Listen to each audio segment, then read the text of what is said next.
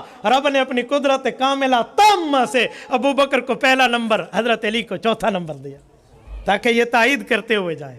میرے دوستو، اللہ رب العزت ابو بکر صدیق رضی اللہ تعالیٰ عنہ کی قدر کی توفیق عطا فرمائے.